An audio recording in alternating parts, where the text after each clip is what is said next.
ముందుగా అందరికీ 77వ విషయము జెండా అనేది పైన కట్టినాం. ఈసారి మనం 15 ఆగస్టుకి ఏం చేస్తాము, కింది నుంచి పైకి తీస్తాము.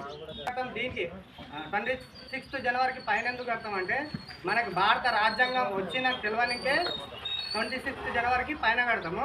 15 ఆగస్టుకి ఏం చేస్తాము, కింది నుండి పైకి కడతాం. ఎందుకంటే బ్రిటిష్ వారి నుంచి మనం విముక్తి పొంది స్వాతంత్రాన్ని పొందినామని తెలియనికే కింది నుంచి పైకి కడతాం. ఆ విధంగా ఏదైనా కార్యక్రమం స్కూల్లో కానీ పంచాయతీలో కానీ ఏదైనా కార్యక్రమం కానీ మీటింగ్ కానీ ఉన్నప్పుడు అందరం పాల్గొనకే కొంచెం ప్రయత్నం చేయాలి. ఎందుకంటే ఇది అందరిది ఉంటుంది కాబట్టి గ్రామంలోనే అందరూ వస్తేనే సక్సెస్ అవుతుంది.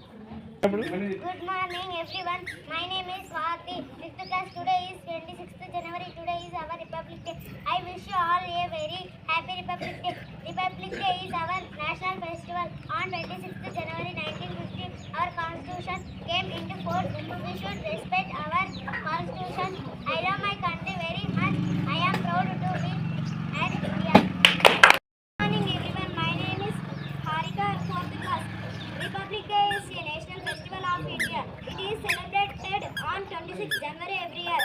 Our constitution came into force on 26 January 1950. We celebrate this day with great pride and happiness. Republic Day gives us the message of unity and equality. Thank you. ఉంటే కూడా బడికి చాలా పిల్లల సంఖ్య చాలా తగ్గుతుంది.